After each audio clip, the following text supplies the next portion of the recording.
ارشاد فرماتا ہے، اور علماء کرام اور محدثین نے اس آیات کا ترجمہ اس طرح کیا کہ اللہ فرماتا ہے کہ اللہ نے مومنوں پر ایک بہت بڑا احسان کیا اور ان میں ایک عظمت والے رسول کو بھیجا۔ تو معلوم ہوا کہ نعمت عظمیٰ ہے اور اللہ سبحانہ و تعالیٰ خود اس پر احسان جتا رہا۔ عزیزان ملت اسلامیہ، حدیث شریف میں آیا کہ اللہ کے رسول صلی اللہ علیہ وسلم نے ارشاد فرمایا کہ ہر نبی کو اللہ نے دعا دی جو قبول کی جاتی ہے، اور ہر نبی اور رسول نے اپنی دعا کے استعمال میں جلدی کی۔ میں نے اپنی دعا کو قیامت تک اٹھا کے رکھا ہوں اور اپنی امت کی شفاعت کے لیے۔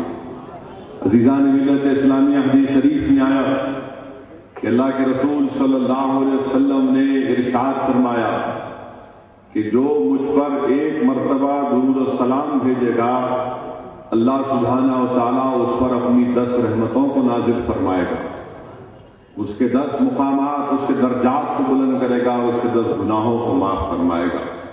تو آئیے آپ اور ہم جلسے میلاد النبی میں ایک مرتبہ اللہ کے رسول صلی اللہ علیہ وسلم پر درود و سلام کا نذرانہ پیش کرتے ہیں کہ اللہم صلی علی سیدنا محمد وعلی سیدنا محمد وبارک وسلم۔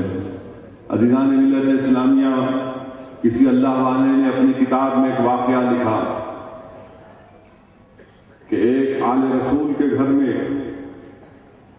بہت پریشانی کا دور گزر رہا تھا، فاقہ کشی کا دور گزر رہا تھا، اور کئی دن سے گھر میں چولہا نہیں جلا۔ تو ایک دن اس آل رسول کے گھر کے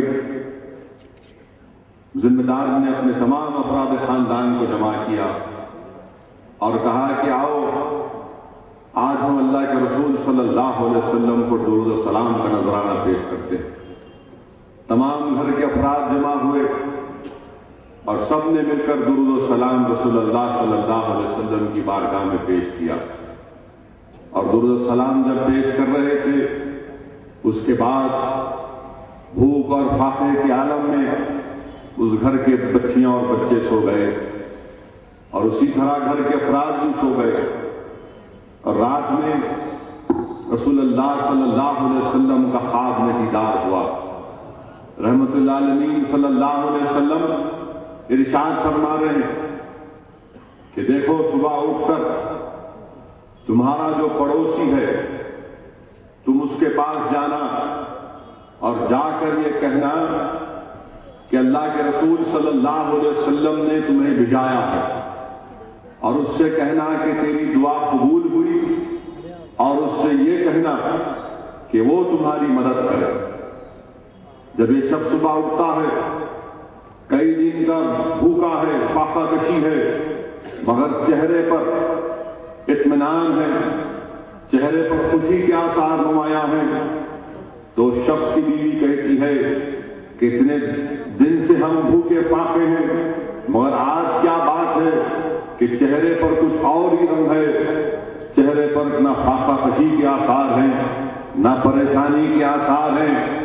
وہ اطمینان سے کہتا ہے کہ اللہ کے رسول صلی اللہ علیہ وسلم کا خواب میں دیدار ہوا، رسول اللہ صلی اللہ علیہ وسلم کا خواب میں دیدار ہوا، مگر دل کے کونے میں یہ بات کھٹک رہی تھی کہ کیسے اللہ کے رسول صلی اللہ علیہ وسلم نے ایک مجوسی کو جو آگ کی پوجا کرتے ہیں مجھے اس کے پاس جانے کے لیے کہا، مگر جب خواب میں دیدار ہوا تو شخص کہتا ہے کہ جب خواب میں اللہ کے رسول صلی اللہ علیہ وسلم کا دیدار ہوا تو شیطان رسول اللہ صلی اللہ علیہ وسلم کی صورت میں ہرگز نہیں آ سکتا، تو اسی لیے وہ جاتا ہے اس مجوسی کے گھر کو، اس سے ملاقات کرتا ہے، کہتا ہے کہ مجھے تم سے اکیلے میں کچھ بات کرنا ہے۔ وہ سب کو باہر کرتا ہے، پھر اپنا خواب بیان کرتا ہے، تو وہ مجوسی کہتا ہے کہ آؤ میرے ساتھ کمرے میں اندر، اور اندر کمرے میں لے کر جاتا ہے اور کہتا ہے ذرا اپنا ہاتھ بڑھاؤ۔ جیسے ہی وہ آل رسول اپنا ہاتھ بڑھاتے ہیں، وہ ان کے ہاتھ پر ہاتھ رکھ کر کہتا ہے کہ اشہد ان لا الہ الا اللہ و اشہد ان محمد رسول اللہ۔ وہ پریشان ہو جاتے ہیں، وہ کہتے ہیں کہ میں نے تمہیں اپنا خواب تو بیان کر دیا، اللہ کے رسول صلی اللہ علیہ وسلم کا جو حکم تھا اس کو بیان کر دیا، مگر حضرت یہ کیا بات ہے؟ تو کہتا ہے کہ بات یہ ہے حضرت کہ ایک رات میرے گھر میں بڑی محفل تھی، کھانا خوب پکا تھا، میں اپنے گھر کی چھت پر جا کر آرام کر رہا تھا، تو میں نے اپنی گھر کی چھت پر جب بیٹھا ہوا تھا تو تمہارے گھر سے آواز آ رہی تھی کہ دیکھو ہم کتنے دن سے بھوکے اور پاکے ہیں، اور بازو والا کہ گھر میں اتنا کھانا پک رہا ہے اور ہم کو ایک دانہ میسر نہیں ہے۔ جب میں یہ سنا تو میرے دل میں رحم پیدا ہوا، میں نے فوراً تمہارے گھر میں کھانا بھجایا، اور پھر اس کے بعد کھانا بھجانے کے بعد دوبارہ اپنے گھر کی چھت پر گیا تاکہ گفتگو سنو کہ اب کیا گفتگو ہوگی۔ تو تمہارے گھر کی نیک بخت خاتون نے کہا کہ ہم کیسے اس مجوسی کا کھانا کھا سکتے ہیں جو آگ کی پوجا کرتا ہے؟ تو اس بچیوں کی ماں نے کہا کہ دیکھو یہ رزق ہے جو اللہ کی طرف سے آیا ہوا ہے۔ تو اس گھر کے اس آل رسول کی صاحبزادیوں نے کہا کہ ٹھیک ہے، ہم پہلے ہمارے نانا جان محمد مصطفیٰ صلی اللہ علیہ وسلم کی بارگاہ میں اس کے لیے دعا کرتے ہیں کہ ہم اس کا کھانا کھائیں گے، مگر دعا یہ کریں گے کہ رسول اللہ صلی اللہ علیہ وسلم کا یہ دین قبول کر لے، اور یہ رات میں دعا کرتے ہیں۔ اور وہ دعا کا اثر یہ ہوا کہ اللہ کے رسول صلی اللہ علیہ وسلم نے خواب میں کہا کہ جاؤ اور جا کر میرا پیغام پہنچاؤ اور اس سے کہو کہ اس کی دعا قبول کی گئی ہے۔ تو عزیزان ملت، درود السلام کی بہت بڑی برکت ہے، یہ درود السلام کی بہت بڑی برکت ہے۔ اگر نوجوان دن میں کم سے کم 10 مرتبہ 20 مرتبہ جتنا دل چاہے درود السلام پڑھے تو زندگیوں میں تمہارے انقلاب پیدا ہو جائے گا، تمہاری زندگی کروٹ لے گی، تم برائیوں کے راستوں کو چھوڑو گے، تمہارے دل میں اللہ اس کے رسول کی بے پناہ محبت پیدا ہو جائے گی۔ اسی لیے رسول اللہ صلی اللہ علیہ وسلم نے حدیث شریف میں آیا کہ ارشاد فرمایا کہ جو مجھ پر ایک مرتبہ درود و سلام بھیجتا ہے اللہ اس کے 10 گناہوں کو معاف فرماتا ہے، اس کے 10 درجات کو بلند فرماتا ہے، اس کے کھاتے میں 10 نیکیاں لکھتا ہے۔ اسی لیے مراکش میں فارس مقام میں امام جزولی رحمۃ اللہ علیہ جو اپنے وقت کے بہت بڑے ولی اور عالم تھے، بہت بڑے عالم دین، ایک مرتبہ ظہر کا وقت جا رہا ہے، وضو کرنا ہے، اور گاؤں کے کسی علاقے میں ایک بولی ہے، کنواں ہے، مگر رسی نہیں ہے، لوٹا نہیں ہے کہ جس سے پانی کو کھینچ کر وضو کیا جائے۔ وہ پریشان جب دیکھتے ہیں کہ ظہر کا وقت جا رہا ہے، ایک 10 سال کی بچی آتی ہے، آ کر پوچھتی ہے کہ آپ امام جزولی ہیں نا؟ تو کہتے ہیں کہ ہاں میں یہ امام جزولی ہوں، مگر مجھے وضو کرنا ہے، ظہر کا وقت جا رہا ہے، ذرا تم مجھے جلدی سے ایک رسی اور ایک ڈولا لا کر دو تاکہ میں پانی نکال سکوں، اس کنویں سے وضو کر سکوں۔ وہ بچی تعجب سے دیکھتی اور کہتی ہے کہ اتنا آسان کام آپ کو کرنے نہیں آتا۔ وہ پریشان ہو جاتے ہیں۔ وہ بچی کیا کرتی ہے کہ اس کنویں میں تھوکتی ہے، جیسا تھوکتی ہے اس کنویں میں پانی اوپر آ جاتا ہے۔ جتنے لوگ تھے پریشان ہو جاتے ہیں کہ کیا ماجرا ہے، کیونکہ ظہر کا وقت جا رہا تھا۔ امام جزولی اس بچی سے فرماتے ہیں کہ تھوڑی دیر ٹھہرو، میں نماز پڑھ کر آؤں گا اور تم سے بات کروں گا۔ نماز پڑھ کے آنے کے بعد امام جزولی رحمۃ اللہ علیہ آ کر اس بچی سے پوچھتے ہیں کہ تم کو اللہ کا واسطہ ہے، بتاؤ تم نے کیسا کیا ہے؟ تو کہتی ہے کہ آپ تو اتنے بڑے عالم ہیں، آپ تو اتنے بڑے ولی ہیں، آپ کو اتنا بھی نہیں معلوم۔ وہ کہتے ہیں کہ کیا چیز ہے کہ تو اس کنویں میں تھوکتی اور پانی پورا ابل کر آ گیا؟ تو کہتی ہیں کہ دیکھو میں دن بھر ان جنگلوں میں، ان کھیتوں میں بکریوں کو چراتی ہوں، اور دن بھر میں صرف اپنی زبان سے اللہ کے رسول صلی اللہ علیہ وسلم پر درود و سلام کا نذرانہ پیش کرتی ہوں، اور یہ اسی کی وجہ سے یہ چیز ہے۔ تو فوراً امام جزولی رحمۃ اللہ علیہ طے کر لیتے ہیں کہ میں درود و سلام پر ایک کتاب لکھوں گا، اور امام جزولی کی جو کتاب ہے دلائل الخیرات، امام جزولی رحمۃ اللہ علیہ جو شاذلی طریقے سے آپ کا تعلق تھا، آپ نے اس کتاب کو لکھا جس میں درود السلام کی کتاب ہے، اور آج سلسلے شاذلیہ میں برکت کے اصول کے لیے شاذلی طریقے میں کہا جاتا ہے کہ اس کو پڑھو تاکہ تمہاری زندگیوں میں اللہ سبحانہ و تعالیٰ کی طرف سے نصرت اور کامیابی مل سکے۔ اسی لیے عزیز دوستو، میرے نوجوانوں، میں تم سے گزارش کر رہا ہوں کہ درود السلام رسول اللہ صلی اللہ علیہ وسلم پر بھجاتے رہو، اسی میں ہم کو بھی کامیابی مل سکتی ہے۔ اس میں کوئی اختلاف کوئی نہیں کر سکتا۔ اللہ کے رسول صلی اللہ علیہ وسلم پر درود السلام بھیجانا، اس سے کوئی انکار نہیں کر سکتا، کیونکہ اللہ خود قرآن میں فرما رہا ہے کہ اللہ وملائکتہ یصلون علی النبی، اللہ خود فرما رہا ہے۔ اسی لیے عزیز دوستو، یہ طے کرو آج کے جلسے سے جب نوجوان اٹھیں گے کہ ہاں انشاءاللہ تعالیٰ میں نماز کی پابندی کروں گا، میں قرآن کریم کی تلاوت کروں گا، گھر سے نکلنے سے پہلے کم سے کم اگر میں ایک صفحہ نہیں پڑھ سکتا تو کم سے کم ایک لائن تو پڑھ کے جاؤں گا۔ برکت کے اصول کے لیے درود السلام کے نذرانے ہر نماز کے بعد پڑھوں گا، اس لیے کہ ہم کو بتلایا گیا کہ تمہاری دعا آسمان میں لٹکتی ہے جب تک کہ تم درود السلام رسول اللہ صلی اللہ علیہ وسلم پر نہیں بھیجتے۔ اسی لیے عزیز دوستو، اس پر عمل کرنے کی بے حد ضرورت ہے۔ اور پھر جلسے میلاد کا انعقاد عمل میں لانا، میلاد النبی منانا۔ عزیزان ملت اسلامیہ، ابو القاسم سہیلی رحمۃ اللہ علیہ لکھتے ہیں، اپنے وقت کے بہت بڑے عالم دین، وہ لکھتے ہیں کہ شیطان ملعون ابلیس 4 مرتبہ چیخ مار کر رویا۔ ایک اس وقت جب اس کو ابلیس قرار دیا گیا، دوسرے جب اس کو اونچائی سے پستی کی طرف پھینکا گیا، تیسرے اس وقت جب رسول اللہ صلی اللہ علیہ وسلم کی ولادت باسعادت ہوئی، اور چوتھے اس وقت جب اللہ سبحانہ و تعالیٰ نے سورہ فاتحہ کو نازل کیا۔ عزیزان ملت اسلامیہ، در سمین میں شاہ ولی اللہ محدث دہلوی رحمۃ اللہ علیہ اپنے والد حضرت شاہ عبد الرحیم رحمۃ اللہ علیہ کا واقعہ لکھتے ہیں کہ ہر سال 12 ربیع الاول کے دن شاہ عبد الرحیم رحمۃ اللہ علیہ اللہ کے رسول صلی اللہ علیہ وسلم کی ولادت باسعادت پر کھانا پکاتے اور غربا اور مساکین میں برکت کے حصول کے لیے غرباؤں میں اس کھانے کو بانٹتے۔ ایک وقت ایسا بھی آیا شاہ عبد الرحیم رحمۃ اللہ علیہ پر کہ آپ کے پاس پیسے نہیں تھے، تنگی تھی، صرف اتنے پیسے تھے کہ ان پیسوں سے انہوں نے چنے خریدے، بھنے ہوئے چنے، اور 12 ربیع الاول کے دن جشن عید میلاد النبی کے دن برکت کے حصول کے لیے ان بھنے ہوئے چنوں کو غریبوں میں بانٹ دیا۔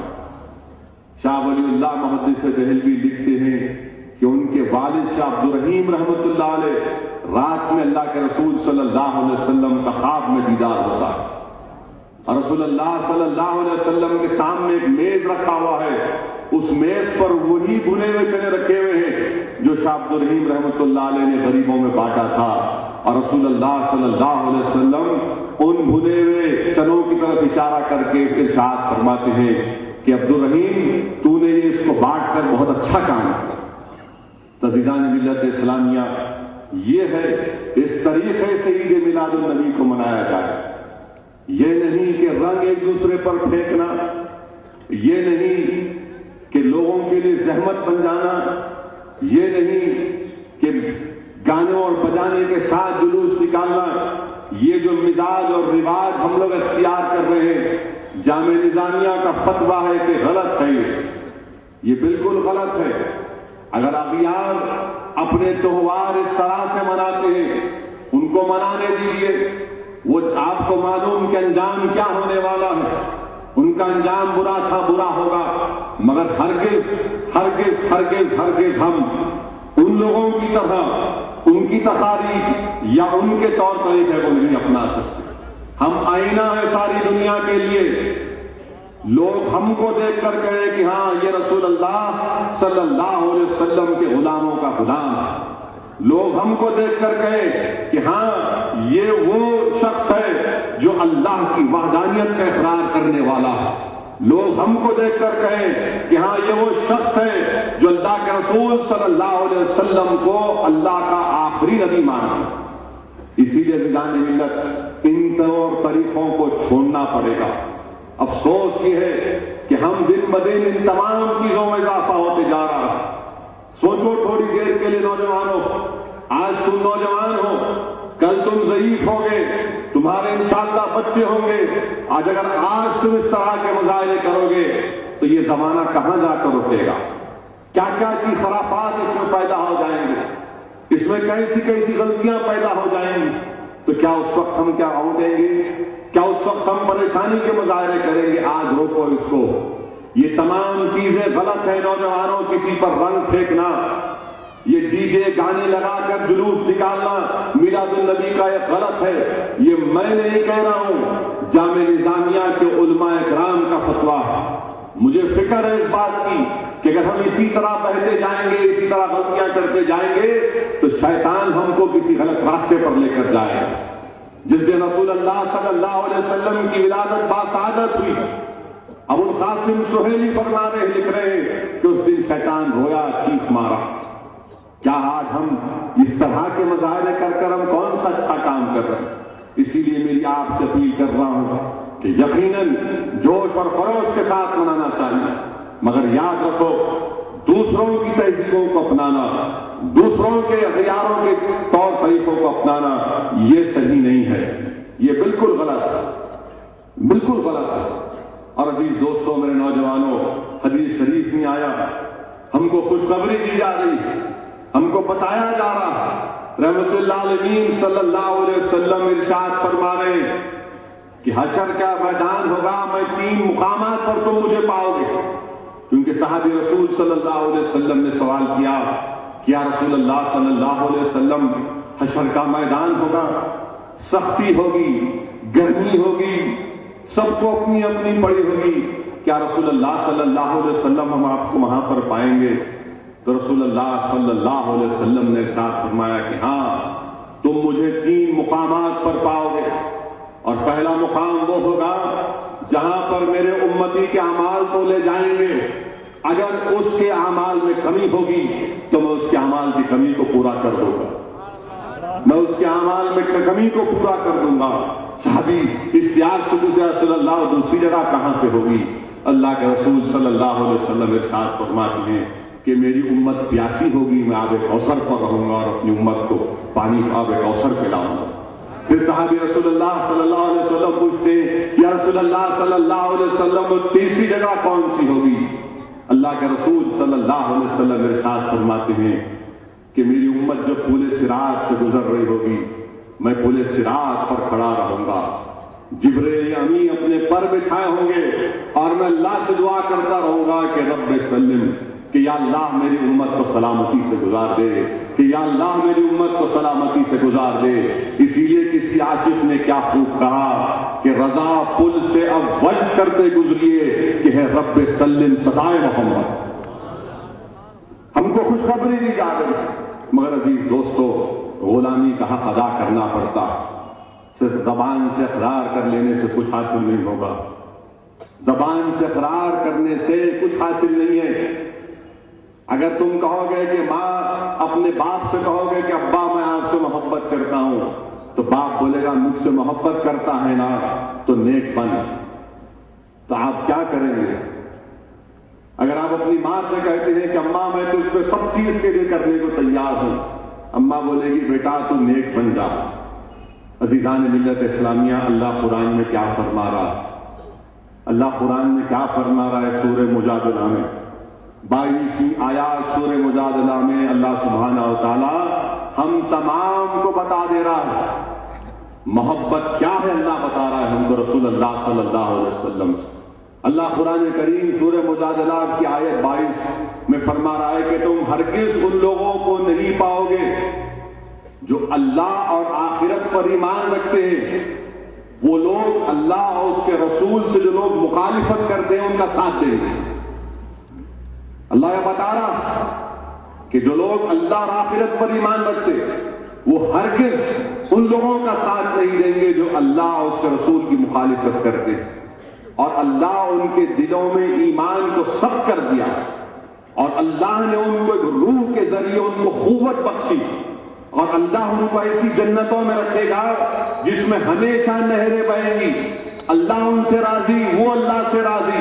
اور اللہ فرما رہا ہے کہ ہوشیار ہو جاؤ، ہوشیار رہو، یہ اللہ کی جماعت ہے، اللہ انہی کو ہدایت دے گا۔ تو پیمانے محبت کیا ہے نوجوانوں کہ اگر تم اللہ اور آخرت پر ایمان رکھتے تو تم ہرگز ان لوگوں کے ساتھ نہیں دو گے جو رسول اللہ صلی اللہ علیہ وسلم کے خلاف ہیں۔ اگر تم ان لوگوں کا ساتھ نہیں دو گے تو اللہ تمہارے دلوں میں ایمان کو صفت کر دے گا اور اللہ کے روح کے ذریعے تم کو قوت بخشے گا، اور پھر تم کو ہم کو خوشخبری دی جا رہی ہے کہ جب آپ اور ہم اس دنیا سے جائیں گے تو ہم کو اللہ ان ایسی جنت میں رکھے گا جس میں نہریں جاری ہوں گی۔ اور نہ صرف اس پر رکا اللہ، بلکہ علماء نے کہا کہ اللہ فرما رہا ہے کہ میں ان سے راضی، وہ اللہ سے راضی، اور کہا کہ اللہ قرآن میں فرما رہا ہے کہ حزب اللہ، یہ اللہ کی جماعت ہے اور اللہ انہی کو ہدایت دے گا۔ تو دستور محبت بتایا جا رہا ہے کہ ہم جئیں گے تو رسول اللہ صلی اللہ علیہ وسلم کے لیے، ہم مریں گے تو اللہ کے رسول صلی اللہ علیہ وسلم کے لیے، یعنی محبت رسول ہماری زندگی کا محور اور مرکز بن جائے۔ محبت رسول ہماری زندگی کا محور اور مرکز بن جائے۔ علماء کرام نے اس آیت مبارکہ کی تفسیر میں لکھا کہ جنگ بدر کے بعد فاروق اعظم نے رسول اللہ صلی اللہ علیہ وسلم سے کہا کہ یا رسول اللہ صلی اللہ علیہ وسلم، یہ جو قیدی پکڑے گئے، میری یہ خواہش ہے کہ ان کا جو قریب رشتہ دار ہے وہی ان کو قتل کر دے، کیونکہ جنگ بدر میں باپ ایک طرف تو بیٹا دوسری طرف، بھائی ایک طرف تو دوسرا بھائی ایک طرف، سسرال ایک طرف تو داماد ایک طرف تمام غرور و تکبر میں کفار، تو دوسری طرف رسول اللہ صلی اللہ علیہ وسلم کے شیدائی ایک طرف۔ تو اللہ سبحانہ و تعالیٰ کو فاروق اعظم کا عشق بہت پسند آیا اور سورہ مجادلہ کی آیات کا نزول کیا گیا، اور کیا بتلایا جا رہا ہے کہ جو لوگ اللہ اور آخرت پر ایمان رکھتے وہ ان لوگوں سے ہرگز محبت نہیں کرتے جو رسول اللہ صلی اللہ علیہ وسلم کی مخالفت کرتے۔ عزیزان ملت اسلامیہ، میرے نوجوانوں یاد رکھو، جو سب سے اہم چیز جو اسلام کے فروغ میں جو کام آئی وہ عشق رسول صلی اللہ علیہ وسلم۔ صحابہ کرام نے اسلام کے پیغام کو لے کر دنیا کے کونے کونے میں گئے، اور یہی عشق تھا میرے عزیز دوستو، یہی عشق تھا جو قیصر و کسریٰ کے سر کر کر بولا، یہی عشق رسول اللہ صلی اللہ علیہ وسلم تھا، یہ حب مصطفیٰ تھا، یہ عشق مصطفیٰ تھا جس سے باطل کے طوفان کی آگے حق کی دیوار بن گیا۔ یہی حب مصطفیٰ اور عشق مصطفیٰ تھا جس نے عرب کے لوگوں کو ایران کا تخت اور روم کا تاج عطا کر دیا، جس نے تاریخ اسلام کو دوام عطا کی۔ یہی عشق مصطفیٰ تھا جس نے زندگی اور بندگی میں کامیابی عطا فرمائی۔ اسی لیے تو کہا گیا، کیا کہا گیا کہ عشق مدراب سے نغمے تار حیات، عشق سے نور حیات، عشق سے نار حیات۔ صحابہ کرام کیا کرتے تھے کہ جس چیز سے رسول اللہ صلی اللہ علیہ وسلم محبت کرتے اس سے محبت کرتے، جس سے نفرت کرتے اس سے نفرت کرتے۔ رسول اللہ صلی اللہ علیہ وسلم کا ایک ایک ارشاد مبارک اس کو پورا کرنا ان کا ایمان بنتا۔ رسول اللہ صلی اللہ علیہ وسلم کی رضا، ان کی دل جوئی ان کا نصب العین بن چکا تھا، ان کی زندگی کا مقصد بن چکا تھا۔ اسی لیے تو شاعر نے کہا کہ شوق اگر تیرا نہ ہو میری نماز کا امام، میرا قیام بھی حجاب، میرا سجود بھی حجاب۔ عزیزان ملت اسلامیہ، یہ عشق مصطفیٰ کے مظاہرے جنگ احد میں دیکھنے کو ملے کہ جب دشمن تیر برسا رہا تھا تو حضرت ابو دجانہ انصاری رضی اللہ تعالیٰ عنہ نے اپنے پشت کو دشمن کے تیروں کی طرف کر دیا، آپ کی پوری کمر دشمن کے تیروں سے چھنی ہو گئی اور اب وہیں جام شہادت پا گئے۔ سوچو تھوڑی دیر کے لیے کتنی محبت رسول اللہ صلی اللہ علیہ وسلم سے تھی۔ مصعب بن عمیر رضی اللہ تعالیٰ عنہ، نوجوانوں کا تم نام بھی جانتے ہو صحابی رسول مصعب بن عمیر کا، تمہاری زبانوں پر یہ گندے نغمے، تمہارے دماغ میں یہ ناخلق، یہ گندے قسم کے بد کردار قسم کے ناچنے گانے والوں کا نام تمہارے ذہنوں میں، تم کو مصعب بن عمیر کا نام نائب نہیں۔ یہ وہ صحابی ہیں کہ جن کے ہاتھوں میں پرچم رسول، ایک ہاتھ کٹ گیا تو دوسرے ہاتھ سے پرچم رسول کو بلند کرتے ہیں، دوسرا ہاتھ بھی کٹ جاتا اس کے بعد جام شہادت پاتے۔ حضرت طلحہ کا نام تم کو نہیں معلوم نوجوانوں، کیونکہ تمہاری زندگی تو انہی کھیتی کھاٹا میں گزرتی۔ حضرت طلحہ کے ہاتھ سے ہاتھ سے تلوار گر جاتی ہے وہ جھک کر نہیں اٹھاتے کہ اگر اٹھاؤں گا تو رسول اللہ صلی اللہ علیہ وسلم کو کوئی تیر نہ لگ جائے. اپنے ہاتھوں سے تمام تیروں کو روکتے ہیں کیونکہ اللہ کے رسول صلی اللہ علیہ وسلم کے سامنے ٹھہرے ہوئے ایک ڈھال بن کر ٹھہر گئے کہ ڈھال کو نہیں اٹھاتے کہ جھکوں گا تو کہیں تیر نہ لگ جائے, پورا ہاتھ چھل ہو جاتا. نوجوانوں تم کو معلوم حضرت عبداللہ بن ابی نہم کون تھے؟ نوجوانوں تاریخ اسلام کا مطالعہ کرو. تم اگر تاریخ اسلام کو نہیں پڑھو گے, تم اگر سیرت نبوی کا مطالعہ نہیں کرو گے تو یاد رکھو تمہارے بعد تمہاری جو نسل آئے گی, تمہاری جو اولاد جو تم سے پیدا ہوگی انشاءاللہ کہیں وہ اسلام سے اتنی دور نہ چلے جائے, کہیں وہ اسلام سے اتنی دور نہ چلے جائے. آج نوجوان جو تم گانوں کو گنگناتے رہتے ہو, یاد رکھو اگر کل تمہاری زندگی کا خاتمہ ہوگا کسی روڈ پر یا کسی بیماری سے تو وہ جو نغمے تم اپنی زبان پر گنگناتے, یاد رکھو اس وقت نزا کی کیفیت میں کہیں خدا نہ خواستہ نغمے نہ نکل جائے. عبداللہ بن ابی نہم کون تھے؟ یتیم تھے.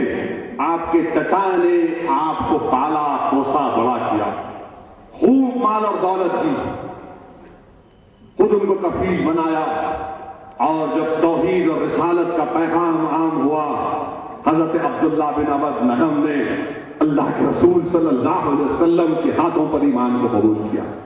جب آپ کے چچا کو وسلم ارشاد فرماتے ہیں کہ حذیفہ کیا تم اس لیے اداس ہو کہ تمہارے والد مارے گئے؟ وہ کہتے نہیں یا رسول اللہ صلی اللہ علیہ وسلم, میں ہرگز غمگین نہیں ہوں, نہ اداس ہوں کہ میرے والد آج مارے گئے. مجھے غم اس بات کا ہے کہ میرا والد عقل مند تھا, کاش وہ ایمان قبول کر کے دنیا سے جاتا. یہ محبت ہے دیدان ملت اسلامیہ. اسی لیے تو کہا گیا ہے کہ اس کے مدراب سے نور حیات, اس سے نار حیات. شوق اگر تیرا نہ ہو میری نماز کا امام, میرا قیام بھی حجاب, میرا سجود بھی حجاب. عزیزان ملت اسلامیہ, جب بات جنگ بدر کی ہے نوجوانوں سنو, جنگ بدر کی صبح ہے اور اللہ کے رسول صلی اللہ علیہ وسلم پورے صحابیوں کی صف کو سیدھا کر رہے ہیں. ایک تیور کی لکڑی ہاتھ میں ہے اور رسول اللہ صلی اللہ علیہ وسلم سب سے کہہ رہے ہیں ایک لائن میں ٹھہر جاؤ, ایک صف میں ٹھہر جاؤ. ایک صحابی رسول حضرت سوار تھوڑا پیٹ نکلا, اس تیور کی لکڑی سے ہلکی سی ضرب مارتے اور کہتے ہیں کہ سوار سیدھا ہو جا. اتنا کرنا تھا حضرت سوار پکارتے ہیں یا رسول اللہ صلی اللہ علیہ وسلم آپ نے بیجا مجھے مارا, مجھے اس کا بدلہ دیجیے. سوچو تھوڑی دیر کے لیے کہ اگر کسی ملک سے جنگ ہو رہی ہے اور کوئی اس فوج کا سپاہی ہے اور فوج کا کمانڈر ان چیف سے سپاہی کہتا ہے کہ تم نے مجھ پر ظلم کیا, مجھے اس کا بدلہ دو, تو موجودہ دور میں دولت, اپنے کاروبار, اپنے مکان سب سے بڑھ کر نہیں جائیں گے, مومن نہیں بن سکتے. ہم مومن نہیں بن سکتے. یہ ہے پیمان محبت کہ سب سے بڑھ کر رسول اللہ صلی اللہ علیہ وسلم کو چاہیے, جس سے منع فرمائے اس کو چھوڑ دو. یہی ہم کو دین اور دنیا میں کامیاب کرنے والا ہے. نوجوان, زمانہ کچھ بھی کروٹ لے, کئی چیلنجز ہمارے سامنے آئیں گے, رسول اللہ آئے گا, مسائل اور مشکلات کا دور آئے گا تو اس کو کوئی فکر نہیں ہوگی. اس لیے فکر نہیں ہوگی کہ وہ جانتا ہے کہ اللہ کے رسول صلی اللہ علیہ وسلم کا میں غلام ہوں, مجھے میرے لیے کافی اللہ اس کا رسول وہی میری مدد کرے گا. اس لیے نوجوانوں اپنے آپ کو دین اسلام سے پوری طرح وابستہ کرو, پوری طرح وابستہ کرو. قرآن اور سنت پر سختی سے عمل کرو, شریعت کو اپنی زندگی پر نافذ کرو. یقیناً مشکل تھوڑے دن ہوگا مگر ایک بار عادت پڑ گئی تو سب چیز ختم ہو جائے گی.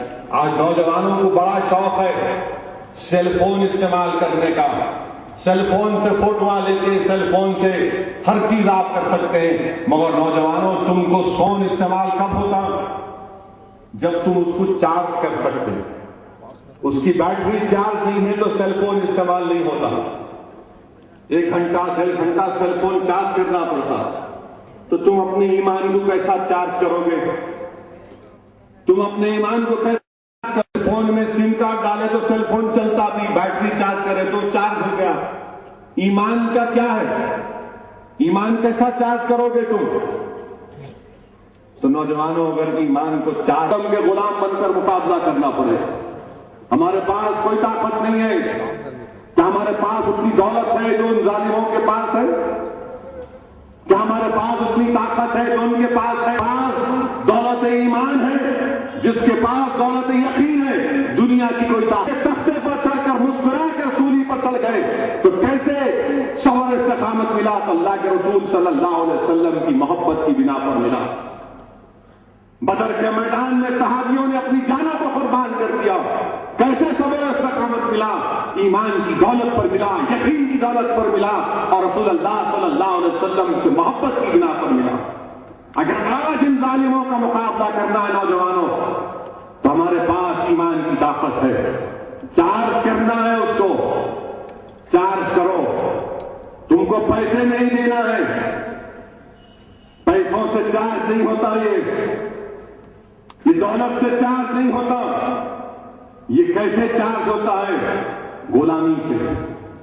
اپنے آپ کو دین سے پورا وابستہ کر لو، اولیاء اللہ کی محفلوں میں بیٹھو، علماء کرام کی صحبت میں بیٹھو، اہل بیت کے پیروں کے پاس بیٹھو، یقیناً تم کو کامیابی اور ہم کو ملے گی۔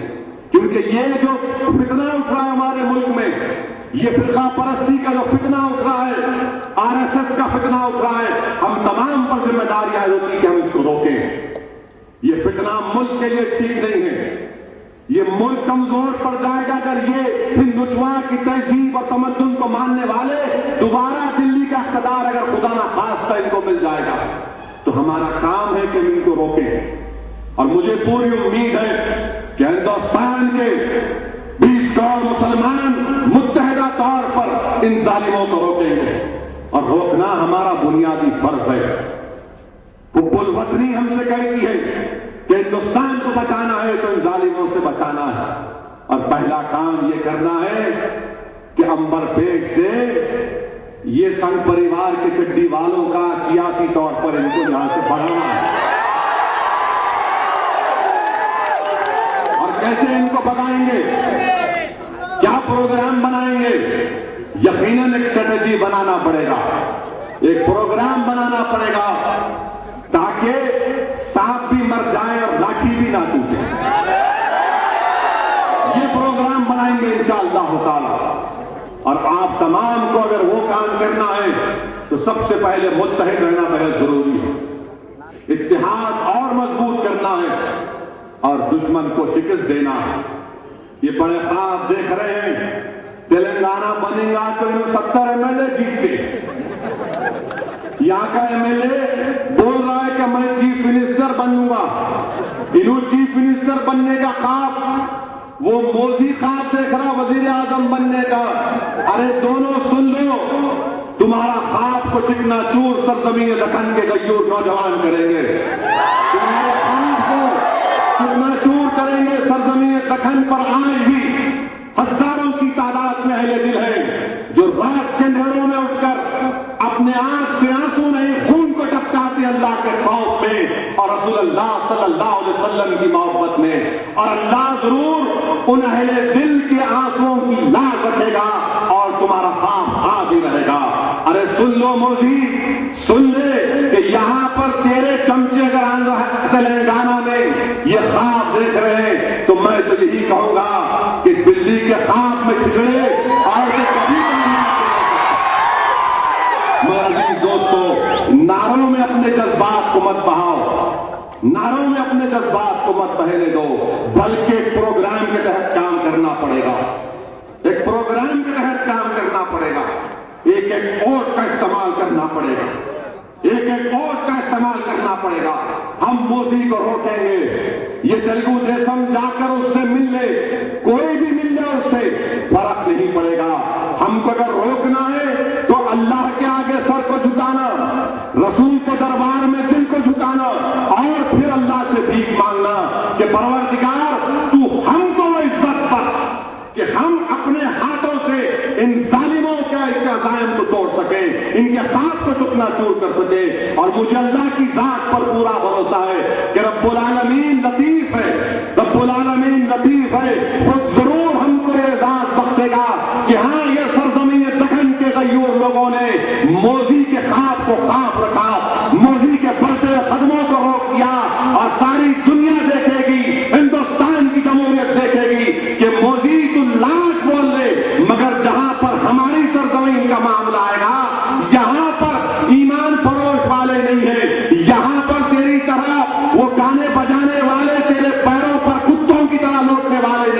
یہاں کی سرزمین غیور لوگوں کی سرزمین ہے جو تیری آنکھ میں ڈال کر کہیں گے کہ تو قاتل ہے مسلمانوں کا، تو احسان جعفری کا قاتل ہے، تیری RSS دشمن ہندوستان کی سیکولرزم کی، ان کی سوچ اور فکر میں ہماری تباہی اور بربادی ہے، ان کی سوچ اور فکر میں۔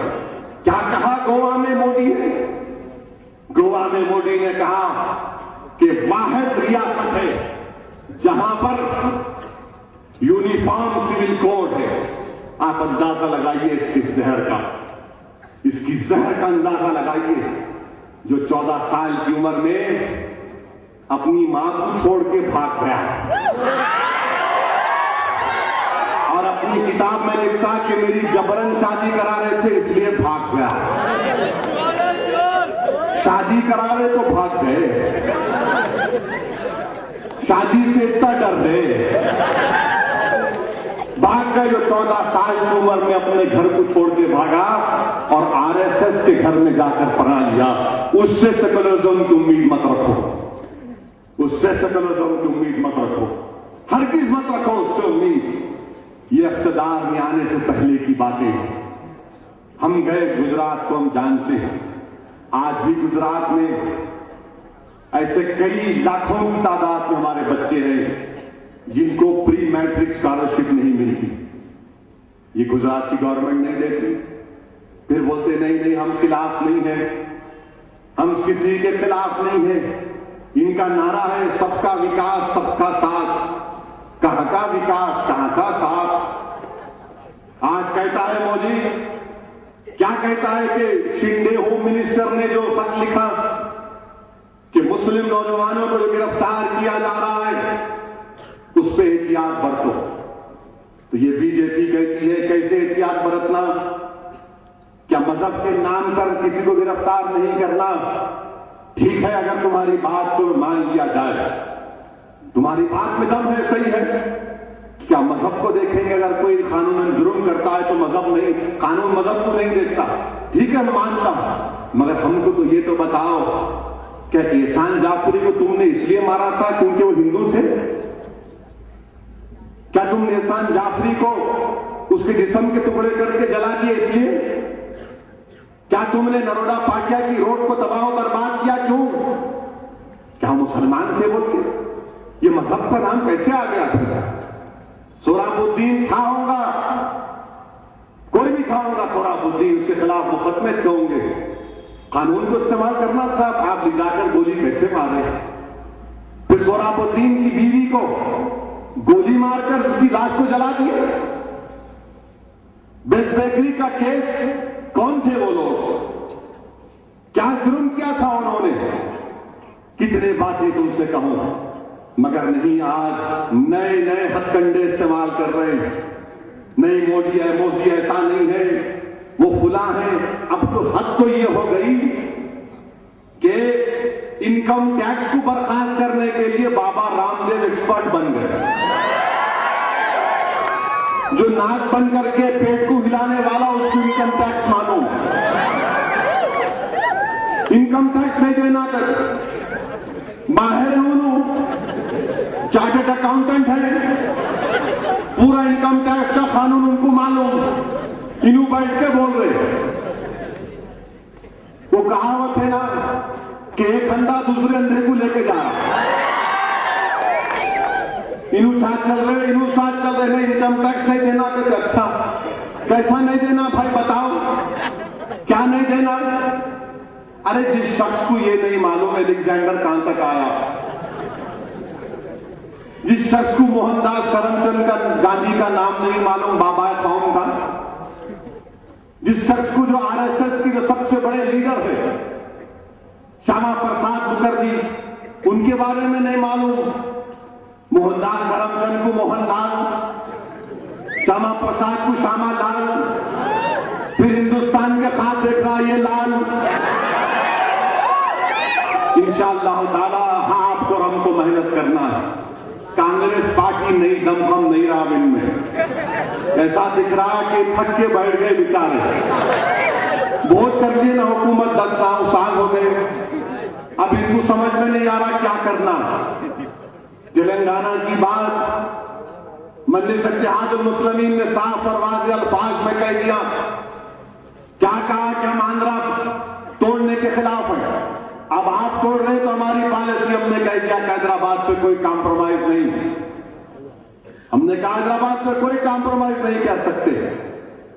اسمبلی میں بل آیا، ترمیمات مجلس اتحاد المسلمین نے پیش کی کہ حیدرآباد پر کمپرومائز نہیں، حیدرآباد تلنگانہ اور آندھرا کا دونوں کا دارالحکومت نہیں رہ سکتا، ایک کا رہ سکتا، ایک کا رہ سکتا۔ ہم نے کہا کہ لا اینڈ آرڈر گورنر کے پاس نہیں رہ سکتا، کیوں نہیں رہ سکتا؟ کیونکہ دستور اس بات کی اجازت نہیں دیتا۔ لسٹ 2 جو دستور آئین میں ہے، اگر آپ اس کو ہاتھ لگائیں گے تو کانسٹیٹیوشنل امینڈمنٹ کرنا پڑے گا، اگر آپ اس کو نہیں سدھاریں گے تو 100 دنوں ویسی ہندوستان کی لوک سبھا میں اگر بل آئے گا تو میں ترمیمات پیش کروں گا، ووٹنگ کا مطالبہ کروں گا، اس بل کی مخالفت کروں گا۔ کیوں مجلس اس کے خلاف ہے؟ لا اینڈ آرڈر گورنر کے پاس جانا۔ کل خدا نہ خواستہ اگر بی جے پی کی حکومت بن گئی دلی میں، یہاں بی جے پی کو تو ہرا دیں گے انشاءاللہ، اور ہریں گے انشاءاللہ تعالی۔ تو بی جے پی کیا کریں گی؟ بی جے پی سامنے سے مقابلہ نہیں کرتی، مردوں کی طرح پیچھے سے آتے، تو گورنر کو اپنے آدمی کو بٹھائیں گے اور پھر وہ امت شاہ کو ایڈوائزر بنائیں گے اور ہم پر وار کریں گے۔ سٹی کا پورا لا اینڈ آرڈر ان کے پاس، ایک تو غیر دستوری غیر قانونی، دوسرا ہم پر وار ہوگا۔ پہلے کوئی تلنگانہ کے کانگریس کے تلنگانہ والے ترمیم کیوں نہیں دیے؟ ٹی آر ایس کے لوگ ترمیم کیوں نہیں دیے؟ ہم ترمیم دیے، ان کے اگر ہمارا سجیشن ہے کہ یہ ہمارا سجیشن ہے، اچھا آپ کا سجیشن ہے، ترمیم کیوں نہیں دیتے آپ؟ جب دستور اجازت دے رہا ترمیم دو، ووٹنگ ہو دو، ہارنے دو، اسمبلی میں ہارے تو فرق نہیں پڑتا، فرق تو پارلیمنٹ میں پڑنے والا، مگر یہاں پر مجلس کہہ رہی نہیں، ہائی کورٹ جو ہے الگ بناؤ۔ پانی کے اوپر بورڈ بنا رہے، کیا یہ تلنگانہ کے لوگوں کو معلوم کہ حیدرآباد کو 16 ٹی ایم سی پانی ملتا اور ہم کو خالی لکھا ہوا ہے 3 ٹی ایم سی؟ جب مرکزی حکومت کا پانی پر قبضہ ہوگا، ہندوستان کا دستور یہ کہتا ہے کہ پانی ریاست کا معاملہ ہے، مرکز کا نہیں ہے، تو یہ لوگ راضی ہو گئے، مرکز اس پہ بورڈ بنائے گا اور مرکزی حکومت کا بھی بورڈ کا چیئرمین بنے گا۔ ارے تم کو تلنگانہ حاصل کرنا ہے تو ایسا لگ رہا کہ نادیدے کو فقیر بھیگتی جلدی۔ ارے کیسے فقیر ہے تم لوگ؟ ذرا تو ٹھہرتے پڑھتے، مگر کانگریسوں سے پوچھو آپ، ارے بھائی یہ غلط ہو رہا، دیکھو بغیر حیدرآباد کے تمہارا تلنگانہ کا گانا بھی نہیں بجے گا، کچھ نہیں ہوگا۔ تو بولتے صاحب یہ چھوڑو، ذرا میری مدد کر دو، میں چیف منسٹر بننا چاہ رہا ہوں۔ پارلیمنٹ میں میرے پاس 12 کانگریس کے لیڈر آ کے مل کے بولے ایک کے بعد ذرا میرے بارے میں بھی بول دو، میرے بارے میں بھی بول دو۔ بولا کتنے نام ہو گئے؟ بولتے آپ نے گن کے بولے 10 تو ہے یہاں پہ۔ بولا نہیں 11۔ بولے کیسا 11؟ بولا میرا نام بھی ہے اس میں۔ ارے کیا خواجہ کا لنگر پٹ رہا؟ کیا خواجہ کا لنگر پٹ رہا؟ بلا بلا کے کھلاتے کھاس، لے چاول لے، دال لے، کھا کے جا، پھلی ہے اس میں۔ کیا قصہ کیا ہے ان لوگوں کا؟ کبھی تو پڑھو ذرا، کبھی تو انصاف کرو۔ ارے وہ 600 بچے مر گئے نا خودکشی کرتے، ان کی خودکشی رائے کا جانے دیں گے؟ تم ظالم بیٹھ جائے گا، اس کے ایڈوائزر یہ امت شاہ کی طرح ہوں گے تو پھر ہمارا کیا حال ہوگا؟ کیا حیدرآباد کے بغیر تم زندہ رہو گے؟ کہاں جائیں گے ہم؟ یہ تمام چیزیں عزیزان ملت آپ کے سامنے رکھنا میرا مقصد تھا کہ تاکہ عوام میں بات آ جائے۔ اور آج کل تو ہندوستان میں ہمارے ملک میں بڑی بڑی بحث ہو رہی ہے کہ سیاستدانوں کو سادگی اپنانا ہے، سیاستدانوں کو سادگی اپنانا ہے۔ ہمارے لوگ بھی بول رہے ہو بھائی پولیٹیشین کو سادگی اپنانا، سمپلسٹی اختیار کرنا۔ میرے سامنے بھی لوگ آ کے بولے، دارالسلام کو آئے، ایسا ہے، ملا بیٹھو، ملا پوچھئے بتائیے فرمائیے. بولے صاحب یہ ایسا ہوا. ملا بہت اچھا ہے، نہیں سادگی اختیار کرنا. ملا بالکل صحیح ہے، بالکل صحیح ہے. ملا آپ بولو کہ اب میں اور کیا کروں، میں تیار ہوں. ہندوستان میں کوئی سیاسی جماعت کا دفتر دارالسلام کی طرح نہیں ہے. ہندوستان میں کوئی سیاسی جماعت کا دفتر اگر آپ کو جانے کا ہے تو سیکورٹی گارڈ وہ کیا کیا چیکنگ کرتے، بیگ کی چیکنگ کرتے، جھڑتی دیتے ہیں. دارالسلام میں ڈائریکٹ انٹر ہوتے آپ، کوئی روکنے والا نہیں ہے. چھوٹا کمرہ ہے، اسی میں بیٹھ کے سب لوگ آتے. امبر پیٹ سے لوگ آتے آ کے شکایت کرتے کہ کارپوریٹر صاحب کام نہیں کر رہے برابر، یا بولتے کام کرنا چاہیے، یا بولتے کام کرنا چاہیے، یا کام کیے یا نہیں کیے، سب کی شکایت ہوتی. مگر کسی کو کچھ بولتے، لوگ آ کے تعریف کرتے. تعریف کرے تو ہم بولتے اچھا کرے، غصہ بھی کرے تو ہم بولتے اچھا کرے. کسی کے پاس ایسا نظام نہیں ہے. سمپلسٹی، یہ تمام باتیں کرنے والوں بتاؤ مجلس کا ایگزامپل دے رہا ہوں تم کو میں، کوئی آ کے بتاؤ کہیں پر ہے؟ کہیں نہیں بتا سکتے آپ. یہ مجلس اتحاد المسلمین کا دفتر کس نے قائم کیا اس کو، اس سسٹم کو، اس نظام کو؟ سلطان صلاح الدین اویسی نے بتایا. سالار نے بولا کہ نہیں یہیں بیٹھوں گا میں، اسی کرسی پہ بیٹھوں گا میں، کیونکہ جو لوگ آئیں گے دارالسلام کو وہ پریشانی اپنی لے کر آئیں گے تاکہ راز مجھ سے مل سکے. وہ ڈائریکٹ آ کر مجلس کے اراکین اسمبلی سے ملاقات کر سکیں، وہ آ کر مجھ سے شکایت کریں، وہ آ کر مجھ سے لڑیں، مجھ سے بحث کریں. میں اگر غلطی کر رہا ہوں تو مجھے بتائیں کہ غلطی ہو رہی ہے، صحیح کرو اپنے آپ کو. یہ مجلس کا نظام ہے. دوسرے دفتروں میں جاؤ آپ کو مل نہیں سکتے. یہ مجلس اتحاد المسلمین کی سوچ اور فکر. عزیز دوستو، میں نوجوانوں سے اپیل کر رہا ہوں کہ آگے بڑھو، جماعت کو مضبوط کرو. آج دیکھو لوگ کیسی تیاریاں کر رہے ہیں. یاد رکھو یہ سنگ پریوار کا جو فتنہ ہے، یہ لوگ بڑی تیاری سے آ رہے ہیں. میں تم کو جذبات میں لانے کے لیے نہیں کہہ رہا ہوں، بلکہ تمہارے سامنے بار بار اس لیے کہہ رہا ہوں کہ تم خواب غفلت سے بیدار ہو جاؤ. تم خواب غفلت سے بیدار ہو جاؤ.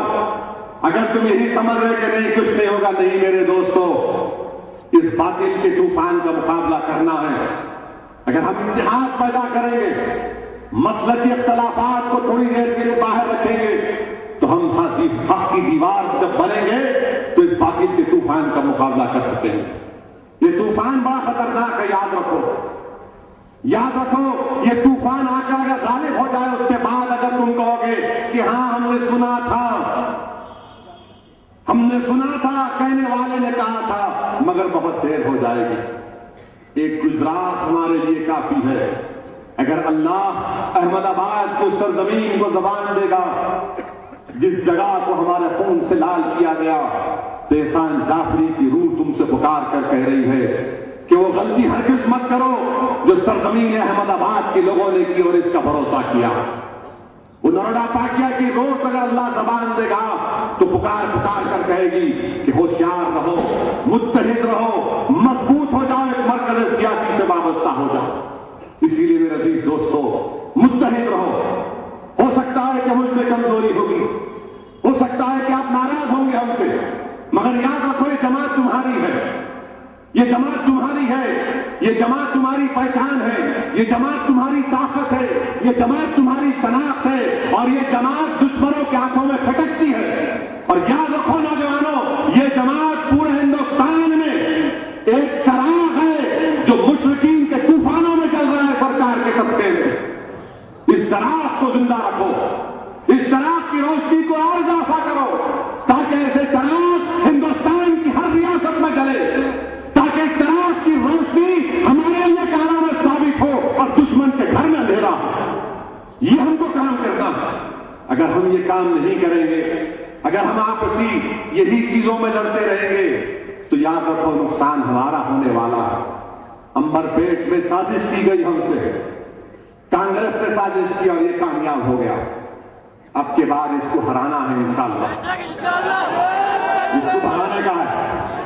اور مجھے پورا یقین ہے کہ ہمارے جو سیکولر ہندو بھائی ہیں، ہمارے بیکورڈ کلاس کے بھائی ہیں، ہمارے دلت بھائی ہیں، ہمارے عیسائی جو ہیں، دیکھیے عیسائیوں پر ظلم ہو رہا ہے۔ وقارآباد میں عیسائی پادری کو مار دیے، یہ تیسرے عیسائی پادری کو جان سے مار دیے RSS کے چڈی پہننے والے، تیسرے عیسائی کو ایک مہینے میں تیسرا قتل ہے ایک مہینے میں۔ بتائیے آپ، یہ ابھی آئے نہیں تو یہ اپنے عزائم کا اظہار کر رہے ہیں۔ اسی لیے میں عزیز دوستو پھر سے آپ سے کہہ رہا ہوں، اس جلسے کا میلاد النبی سے اس موقع کا فائدہ اٹھاتے ہوئے میں آپ سے ڈبل گزارش کر رہا ہوں کہ اپنی جماعت سے وابستہ رہیے، اپنے اتحاد کو مضبوط کرو۔ نوجوانوں، یہ زندگی جو تم گزار رہے ہو، جس میں کوئی زندگی کا مقصد نہیں ہے، زندگی کو چھوڑو، اپنی زندگی کو بامقصد بناؤ، ایک پلان بناؤ، ایک ویژن بناؤ، پڑھو، طاقتور بنو،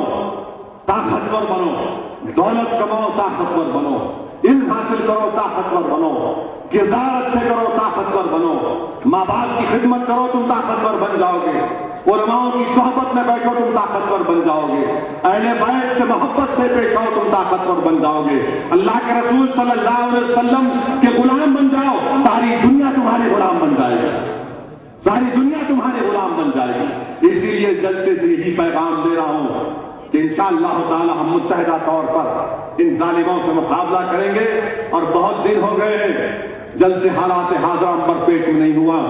میں کارپوریٹر صاحب سے کہہ رہا ہوں کہ اولین فرصت میں وقت لیں، اور انشاءاللہ تعالی گراؤنڈ میں ایک سیاسی جلسہ بھی کریں گے انشاءاللہ تعالی۔